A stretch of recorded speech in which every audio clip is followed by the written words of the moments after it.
So, and then I'd like to do some exercises. So to start,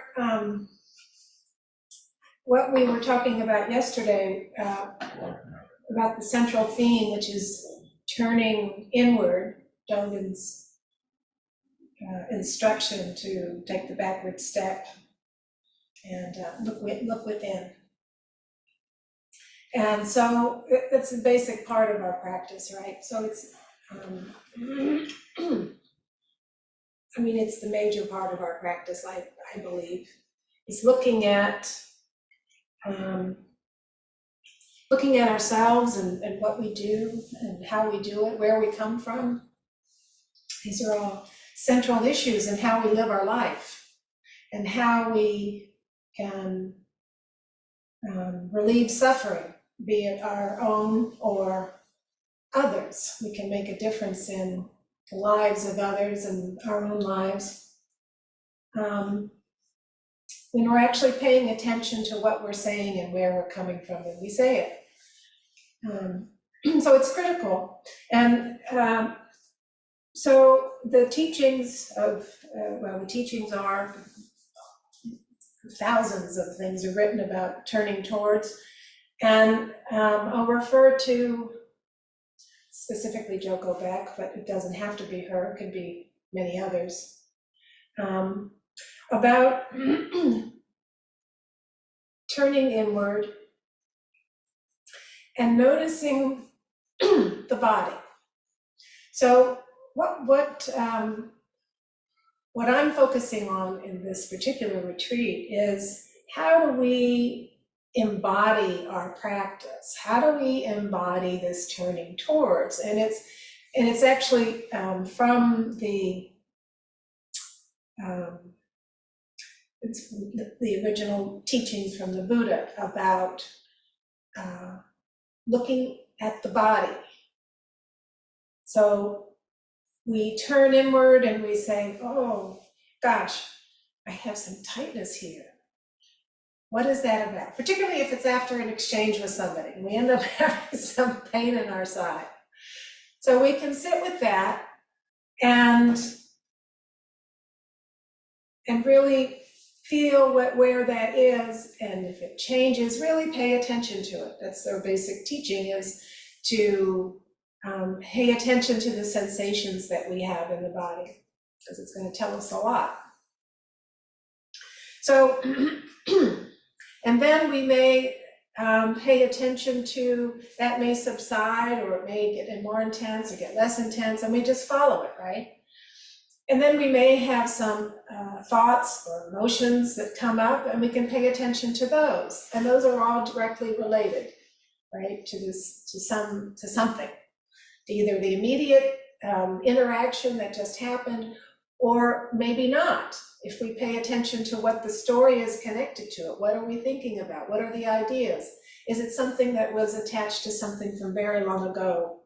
Some sort of story that either we've created in our mind or that we were taught early on. So it's really important to pay attention to that stuff, to know where we're really coming from. So my suggestion, the way I'm looking at this is pretty basic, but also using this shifting practice, which I talked about last night, which comes from Locke Kelly. It's not just Locke Kelly's idea. These are old teachings that came from the opening into sky. I mean, that comes from we used to do it out at, was it Red Corral Ranch? You know, we'd go out in the evening and open, wide open, and it came from the Soshin tradition. So this isn't just new stuff, new age stuff that we're talking about. It's long in the history of meditation. So Buddhist meditation in particular. So so the idea behind the shifting is the understanding, as I mentioned this, and I'll just go over it quickly, is that in our everyday mind is structured so that it takes in information, and It kind of categorizes things and puts them into blocks, and then the main thing it does, it divides us from the rest of the world. There is always separation if you're coming from the everyday mind. Always separation. Just, it's necessary because you're coming from right here to out there, and it's like, oh, out there, other, me. So it's egocentric by nature. Divides things up, it categorizes, it evaluates, makes opinions, it makes judgments. Excellent for, staying alive and planning things, but not so great when it comes to really figuring out what this whole being is doing, what this whole being is about. So the shifting is a way of, instead of when we're observing something or where we put our awareness on something, we don't go through the mind. We drop our awareness into below the neck. Could be into our heart. If we want to tend toward the compassion side, which is a great place to come from, but not necessary, just below the neck, so it doesn't, the awareness doesn't go back up to mind to start dividing things up and having this egocentric sort of view. So I'd like to go over the instructions of how to do that again. We can do it together, and we'll just do a practice. We'll do a simple practice in pairs after I finish that, where there's 6 of you there, so you can divide up, and there are 4 of us here, so. No, there's only 5. Oh, we're in the middle. Okay, so 5. So whatever, you can do 3 and 2. It's not a big deal. And we'll just sit together, and then one person will go, then the next, and then the next. The first person will just go inside. First of all, we'll sit and then do the shift, do the steps I'm going to go through in just a minute. And then they'll be talking about what their internal experience is. And they'll do it from ordinary mind. You'll all do it through ordinary mind. And then you'll switch and do it through the shifting. Does that make sense? So that'll be 6 times, 1 each, doing everyday mind, and then you'll switch and do the same thing from shifting. So that's what we're going to do in just a second. So I'd kind of like to model that, but let's go through the actual steps of the shifting. So first step is just getting in a comfortable position. It's be in your sitting position, and then for this, if you're working with other people, you can look at a person, that's fine. It's not glaring at them, and it's just kind of looking soft gaze towards the other person. And what we're going to be doing is opening our awareness out. We're going to be opening awareness out. So we're first of all, locating our awareness in our chest, and then we're seeing from our chest. That's where we're seeing from, not from here. So, and then we're going to just open from there. Okay, so a lot of times I think of it as, again, I've been teaching it this way, that this is an example of what the mind sees is closed, kind of narrow view, perspective. That's the problem with the everyday mind. It's just limited. It's good, but it's limited. So when we start to open,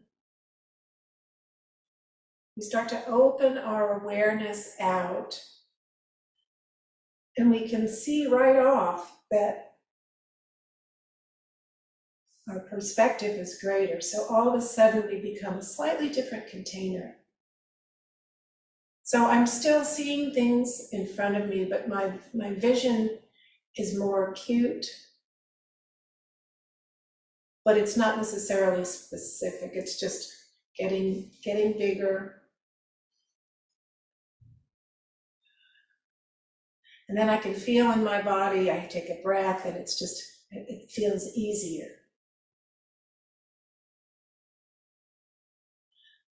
And then we open a little further. And it's the same. We are just opening up our awareness. And there's a transformation taking place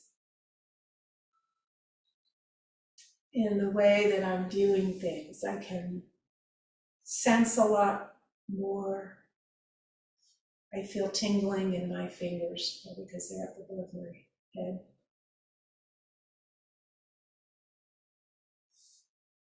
I'm aware of sound over here, but it doesn't take away from all of my awareness out here.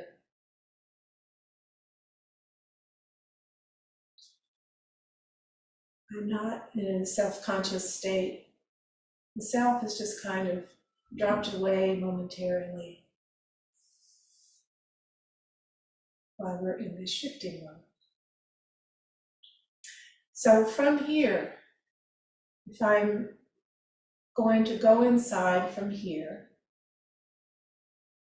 and I'm going to sense if there's anything, what's going on. I can feel a lot of energy in my hands, in my palms. And this is a different kind of knowing than the mind knows. This is the body knowledge. And it's just sensing from awareness, not from mind. And so you have to take a little time with it sometimes.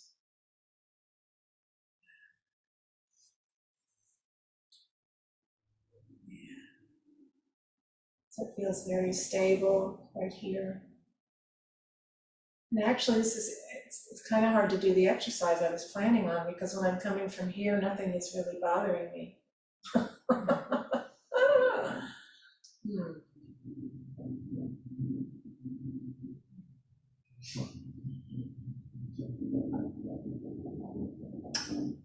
So that's where that is, and that's where we go from. Now, if we start thinking of, okay, I'm going to shift towards Lisa's right in front of me. So I'm making her, I see the rest of you and people over here, and I'm focusing on her just because. To see if anything comes up in the body. I noticed a little dryness in my throat.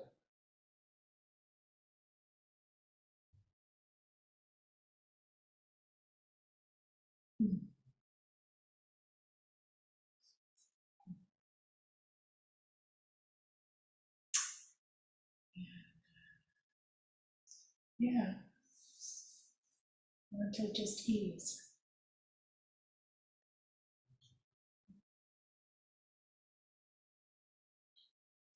So, so this is a place from which you can deal with the upset, or this is where skillful means come from here in skillful means. Because there's no attachment.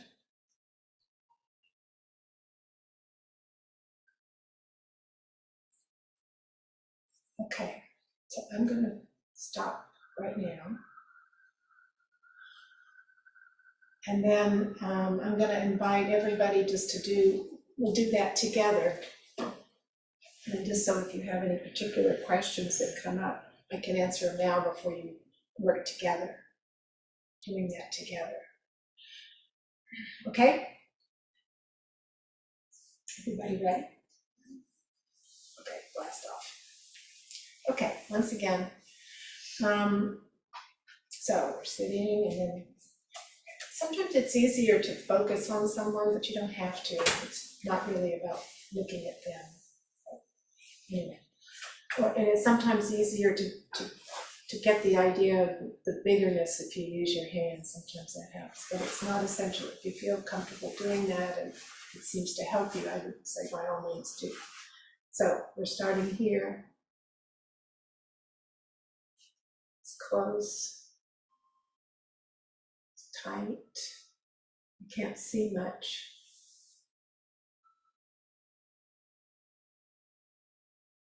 That's everyday mind. So now I'm going to just gently open a little.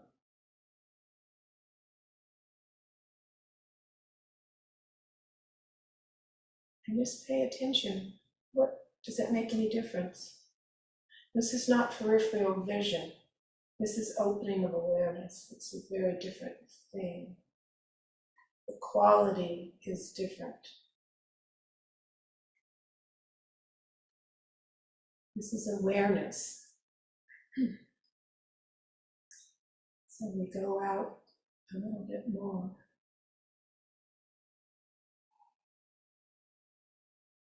And I feel lighter. I know what you feel. Things seem easier. I have a deep breath.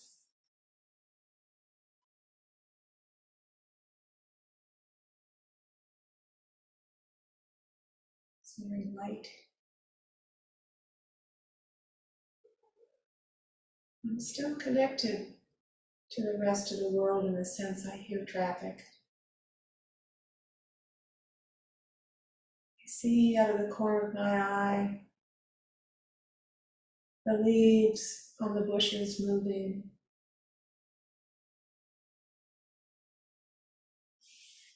I don't have any opinions about it, I just notice from this place. Just notice.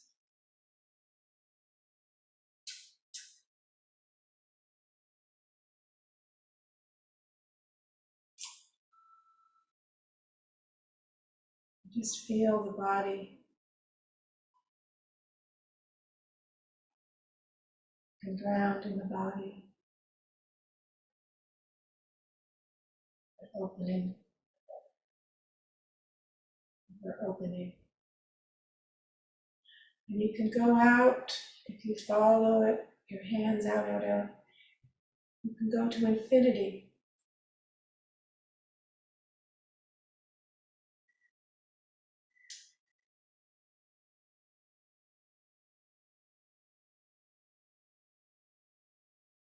But it's not a very useful place because then it's harder to talk. So it's usually better to stay in a little bit closer.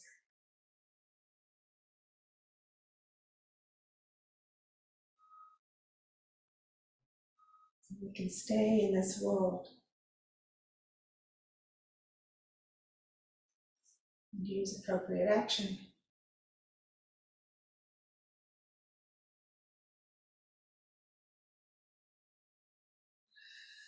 Deep breath.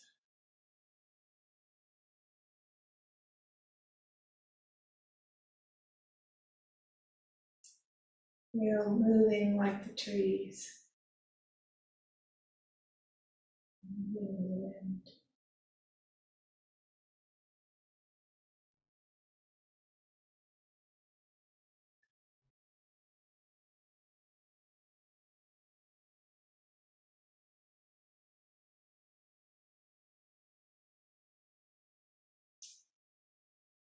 Then we come back.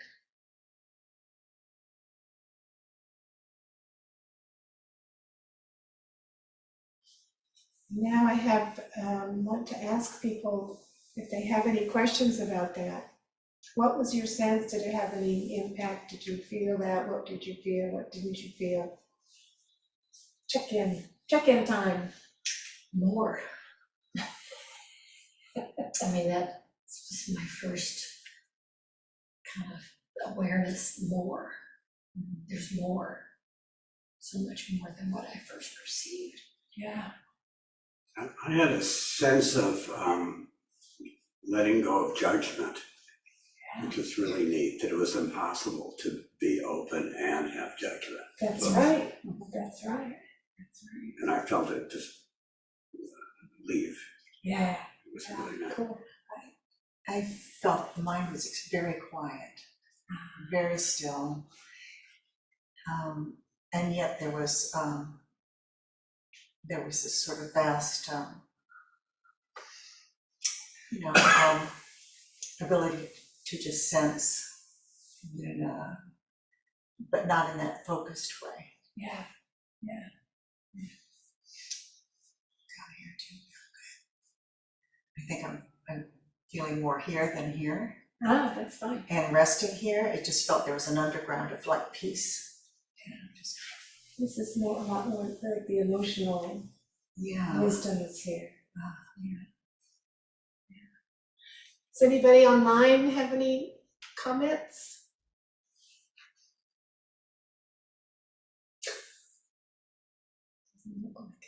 Yeah, Lisa. So I'm really not sure totally what happened.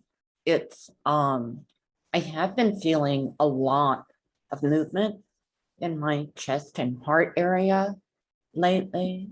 You know, lately, not just in this intensive. And so occasionally I'll have awareness that's moving down a little bit. And you know, I'm not sure how far I'm going, my awareness is going out. I always tend to have this little part of me that wonders what more could I be aware of? So that little, you know, ego type piece is still, that cognitive piece is still kind of operating. So I move back and forth between that. When you spoke of moving like with the trees, I looked out my window and I saw the trees moving. I felt it more in my head. But then when I was coming back, so it was kind of moving. It wasn't like a static awareness. How about that? It was something that was kind of, you know, I can feel it. I can express it better in my body as I'm moving my hands. I think I can express it better with my body. That's it. Yeah, thank you, Lisa. Anyone else have anything?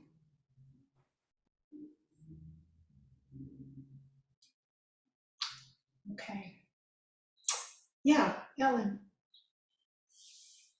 Uh, Oh, there you go. I've done this before, and I really appreciate like Kelly and you for teaching it, because it sort of just identifies what actually happens when you sit to me, and then you can go, oh, I'm not crazy. This is okay. I'm not doing it wrong or something like that. And what I noticed this time was I think you mentioned it, Laurie, and I'd not thought about it, just so naturally, the identification with the self just drops. I mean, it's not that nothing changed. It didn't used to not, and now it does, or anything like that. But that's absolutely true with that wide perception. I mean, you don't have to sit there and think, oh, don't identify with my thoughts, or, you know, anything. No playing around like that. It's just very natural.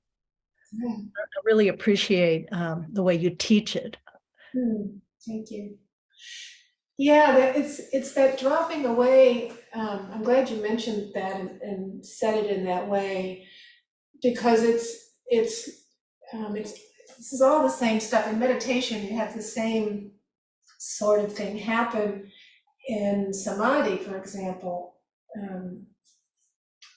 You know, they talk about mind and body drop away. This is what they're talking about, is this, you know, it is a different state, you know, and I don't speak about it as a state as, oh, there's something I have to, you know, you crave or something, but as a state that does happen and brings you to a different place. And yeah, so yeah, it's all kind of the same stuff. Yeah, so thank you. Thank you for that. Rosemarie. Hi. Hi Hi, there. hi. I'm so glad I could be part of the talk. So this particular shift got me in touch with. I had a knot in my abdomen, and so it got me to identify what was going on. It so something loosened up, and that was the little girl part that's not good enough because I'm not there. And I couldn't do the monitoring this morning. So that's as far as I got. I think moving with it a little longer, it would have resolved the knot. So anyway, but it got me there. So I wanted to share that. Thank you so much, Rosemary. I'm so glad, and don't feel guilty. It's easy to say, right? You got to take care of yourself. So wonderful. I'm glad to hear that. Thank you. And I hope you feel better soon as well. Okay, any other comments? Okay, then. So that's it. That's what we're trying to do. And what I'd like to do, kind of torn. I tell you what, why don't we, there's the first page of Locke Kelly's, it's called Peer Inquiry by Locke. Did you get that email from Kim? Okay. So we have a couple minutes to, according to my watch, 4 minutes. 4 minutes. We can run over if people are wanting to talk more. Yes, we can.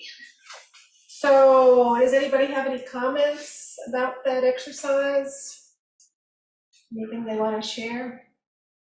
What did they find difficult? What was, anything? Yeah, Lisa.